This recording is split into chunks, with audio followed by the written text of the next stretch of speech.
Now this here is one of those Beast Wars figures that I've been wanting to get my hands on for quite some time, but was never really willing to pay the aftermarket prices for because the aftermarket prices on this guy were ridiculous. They were like $75+ a lot of the time, and I just, no, thank you. But then, as part of the vintage line for Beast Wars reissues, they re-released Cybershark, and now I have Cybershark, and Cybershark is fun. Definitely limited by the design, but I think he looks really cool and is really cool. Mine has a few paint QC issues, but by and large, very neat figure. As you can see, hammerhead shark with this interesting kind of spotted patterning along the top. And little red eyes. The teeth have been painted silver, that's pretty cool. And the underbelly, like, I kind of like how you've got this fade between the white underbelly and the gray along the top. Here you can see one of the paint problems I have. There's a little bit of slop from whatever the metallic-y blue they used up here, down here. That stinks. And unfortunately, this is on paint, so I'm not gonna try and take that off because I might take that off as well as this kind of tan-colored paint. And there's also a little bit back here that's I might try and take off later. I noticed it's a little bit of a, looks like a stress mark right there, and I don't know why, because this does hinge. I guess maybe the hinge is causing it, but I don't know. Point is, I'm happy with this because it was like $25, and it is a pretty cool figure. The shark mode definitely takes some liberties, but I'm okay with that. And you get some gimmicks in this mode as well. See, there's a little button up here, but there's also a button back here. If you press this, then this flips shut and makes a little claw thingy. That's really more for robot mode. And this button up here, if you press this, launches the hammerhead shark head, and it is just one of the weakest launchers I think I've seen in a toy that has a spring-loaded launcher. But you're left with this creepy robot Cyclops shark thing. Yeah. It's neat for what it is. You get a little bit of articulation in this mode too by way of the dorsal fins, not dorsal fins, the pectoral fins. They're on these ball joints, so you can go up and down, forward and backward a bit, rotate around and spin. But that's pretty much all you get. The mouth does not open or close. It's stuck in this position. The only thing you can move is this.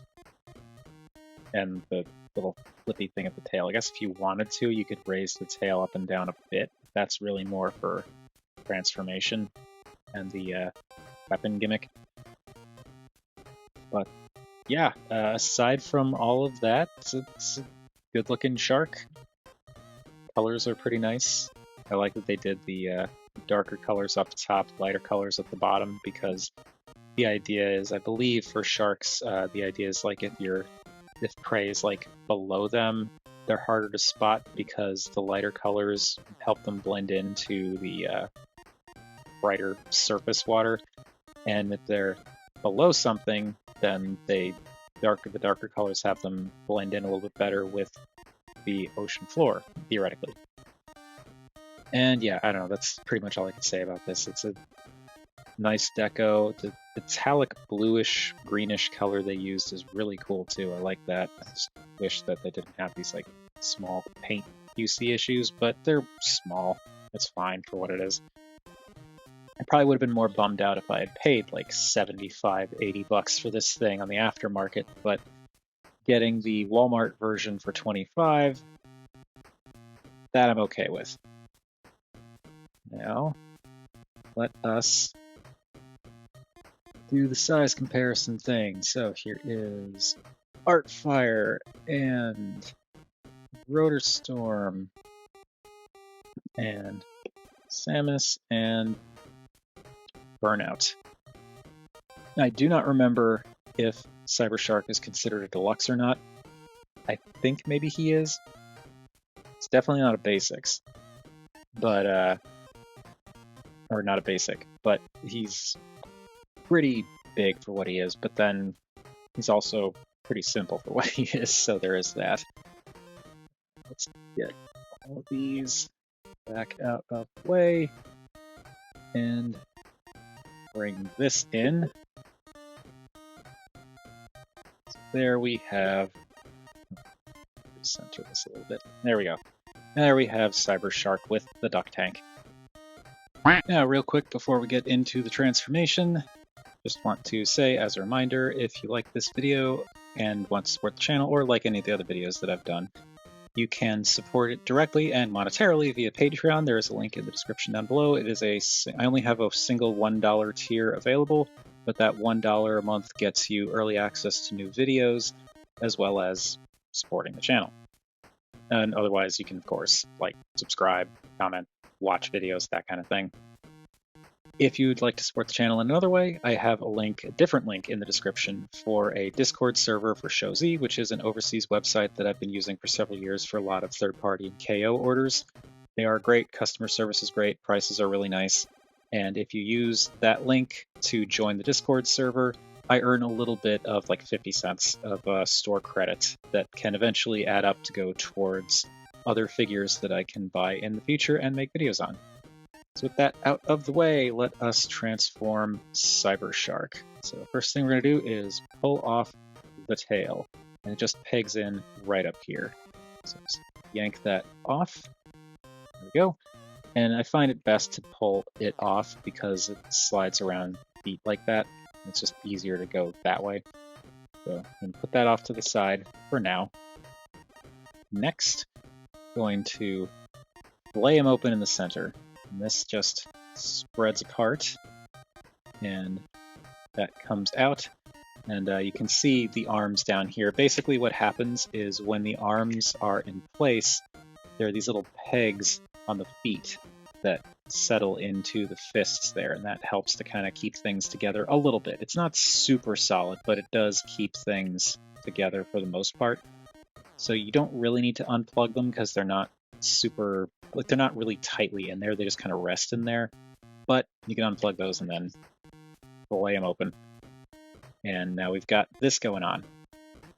So now I'm going to hinge this entire section up like that to get the lower body ready. I'm going to rotate the arms so that the arms are in their proper orientation. And now we're going to hinge all this back down up here rather than this bit. So this entire shark head assembly comes down, and this bit right here will peg in down here.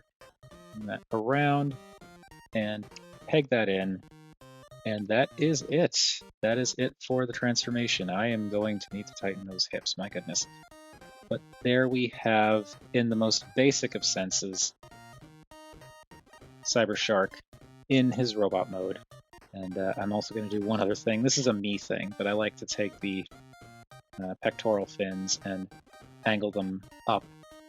Or it's up for the shark mode, but yeah, I like to angle them in like that so that they just kind of clean up the back a little bit. Yeah, there we have Cybershark in robot mode, and this is certainly a thing. If you really wanted to, you could actually keep the tail attached, because there's this peg that does rotate. So you could leave it like that, because this just rotates up and down. So if you really wanted to keep that attached without doing any parts forming whatsoever, you could, if you really want to. But for now, I'm just going to move this off to the side. And yeah, he is interesting looking. Now, there are things you can do when we get to the accessories, which we will get to in a minute, but this is a bit of a strange one. He's got this massive amount of opened up shark on his back. He's got a hammerhead shark head for a pelvis, and he's got arms that are like they're ball jointed up here and attached to the torso, but because of all this bulk back here, you are not going backwards with those arms. They're only going forwards, and they get caught going out because of this. And yeah, that's the limitations on his articulation are a little bit irritating, I'll say. I kind of wish that these flaps could fold back just a bit more, but then if they did that, the struts that the arms are connected to would be out too far, so oh well. But yeah, he looks like a shark man made out of shark. He's got, obviously, like he's wearing a hammerhead shark, like a poncho, which is weird. But then when you look at the rest of him, he's got these kind of like fins on his shins. He has, if I can pull this up out of the way real quick, he actually has like shark teeth molded into his hips and thighs. Obviously there's the shark head, but then like the arms also have little fins and plates and what look like they could be scales along them. And the inside, it's like this kind of gross fleshy color, which I love, but it's kind of gross. And yeah, he is weird and interesting. In this mode, you don't really get any new color. Well, actually, no, that's not true. You do get some new color. The body, primarily, you get this like kind of off-white color in the legs and arms and head, and then also this red. But you still get a lot of that gray. And I guess actually this off-white color is meant to be like the white for the underbelly of the shark, so I guess this isn't really new color. It's just the face and the bits back here that you get a little new color. But it's still kind of cool, and he is definitely a shell former. Like, it's you could take the shark bits off of him if, you know, his skeleton would actually hold together. You could take the shark bits off of him and make a shark and just have the robot separate. But I think he's cool for what he is. Now, let's do the head real quick. So, the head sculpt is one of my favorite things about this. He looks like some kind of angry mutant shark man. This almost looks a little bit like Beast Wars Inferno. Just in that, like, kind of gleeful, toothy grin, mouth wide open. Gives me a little bit of an Inferno vibe, and just the shape. Clearly he is shark and not ant, because he's got shark-like teeth. I also like that the teeth are white and the inside of the mouth is black, so it really makes the teeth show as teeth. You get that off-white and gray for the head, but then you get a little bit of that metallic-y bluish-green speckling on top of the head too, which is really nice. And then those red eyes pop really nicely. Love that. And the shape too. He's got like kind of a vaguely sharkish shape with like a dorsal, what could be a dorsal fin, and what could be viewed as like pseudo-pectoral fins along the sides. It's just very kind of gaunt and angular and scary looking, and not what you'd expect from a Maximal, but that is the way his head looks. And for the articulation, the head is actually very expressive, because you can see there's like a ball joint down there. So you can look up and down pretty well, and really nice side-to-side tilt, and then of course it can rotate. The arms are on ball joints at the shoulder, so there's theoretically a lot of articulation there, but because of the way all of this is structured and designed, like that's as far up as you can go, because that fin catches there. You cannot go back. You can go out that far before it crashes into there, and you can't really go out that far this way because it crashes here and there. And I feel like if this panel wasn't in the way, that arm could definitely go out further, but it is what it is. You get a bicep swivel, you get a full bend at the elbow, and that's not for transformation. The arms are straight during transformation, so that's a really nice elbow bend. There is nothing at the waist, because if we get this out of the way, you can see like the way it transforms. There's no waist joint down there. There's no room for one. The hips can go forward about that far before they start hitting this section, but if you go out, they can go up a little bit past 90, and go back that far, and go out that far. If the shark head is down, then you're only going to kick out like that far, but you can kind of work around it a little bit. by using that extra hinge up there. You also get a thigh rotation, a relatively tight thigh rotation that caused the ball joint to pop off there, but you do get a thigh rotation. And you get a knee that bends to 90, and the ankles can go up and down, but that's pretty much a transformation. I think like this, it wiggles a bit, but then when you get to this point, it wants to stop, and you have to kind of push it past a certain kind of pseudo-locking point to tilt it any further. But no inward and outward tilt, which is unfortunate. That is it for the articulation, but we still have a lot of gimmicks and stuff to talk about. So, as with the shark mode, you've got this piece that can fire off, but as we saw, there's that hinge, so you can actually hinge the shark head forward and then launch it. And it is just as pathetic, if not more pathetic, in robot mode. But you can do that. You also have, tucked away back here, there are 2 missiles. I'm going to pop one of them out, but see, they stick all the way through.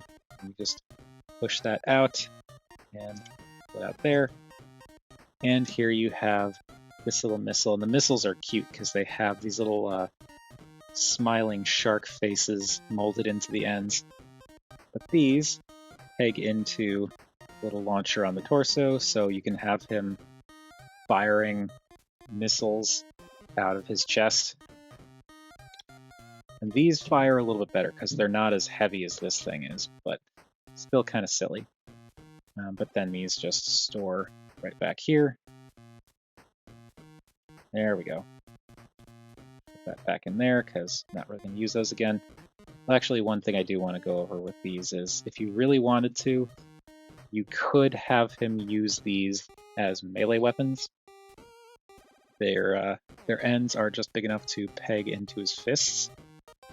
So you could do that if you want, but I prefer not to. But it's an option.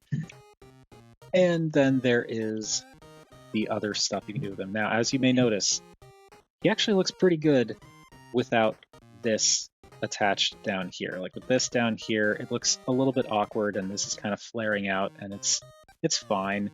But if you launch this off and just keep that off to the side for now at least, I think this looks so much better. You get this nice silver kind of rib detail in here, and it just looks good. It adds some more visual interest by breaking up the gray up here, and you still get a very discernible robot out of all this. And he still looks like, you know, it's made from shark parts. But what you can also do is you can give him the shark head as a weapon, and there's a little peg there too, so you could peg it in like this, which is what I usually do, and treat it as like maybe a hammer or an axe or something like that. So you can do that. And then you also have this weapon, which we push the little push the button. That flips up to make a little claw thing. And now this can peg in here and be used as like a capture claw gun thing. If you also wanted to, you could use that hinge to have it go up and make it more like a sword type claw thing. You could also attach it underslung if you want to do that, which I've done sometimes too, and have it be like he's got this little underslung capture claw thing and weapon, like melee weapon, so it's like he can grab Predacons and then smack them. I don't know. It works in my mind.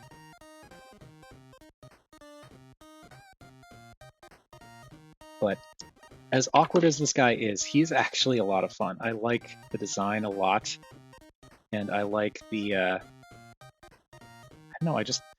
I like the versatility of his weird accessories. I like how playful and weird his overall design is. And really the only thing that bums me out about this guy is the limited articulation in the arms due to the design. Which, yeah, that's not really I don't really know what else they could have done. It's kind of like a Kingdom Core Rat Trap scenario where, you know, like they can only do so much. Like it's just not going to it's not going to make the arms go back at all. And I understand the lack of a waist rotation, but could have been better. Still though, for what he is, I think he's actually pretty cool, and I'm glad I finally got him. I'm sorry that it took as long as it did, but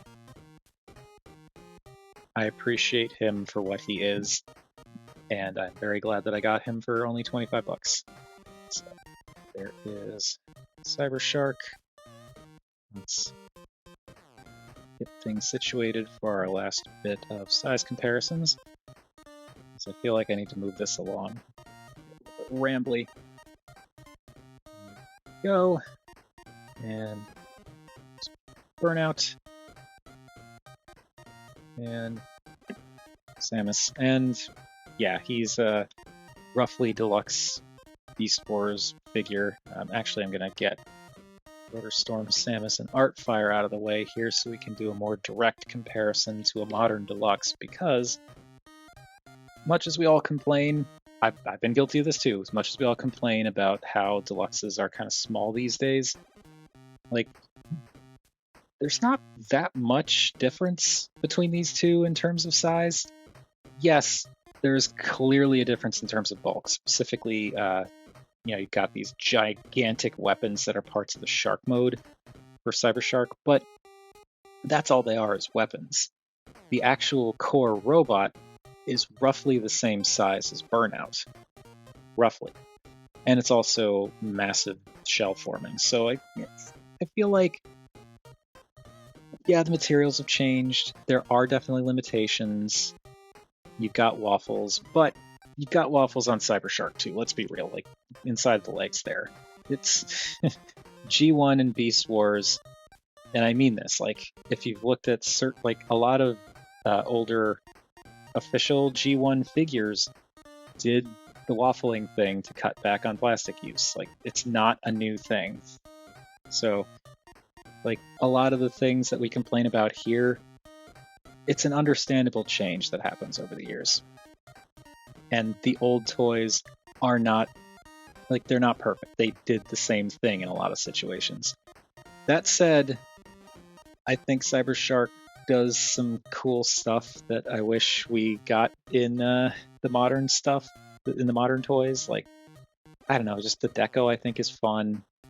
And the design, I really like they went out there with the designs in Beast Wars. I really wish that they did that more, but I've belabored that point so much. Let's just move on and show Cybershark here with the duck tank. And that does it for Beast Wars Vintage Cybershark. As I've said many a time, I really, really like this guy, and I'm very glad I finally got him, despite his very obvious limitations.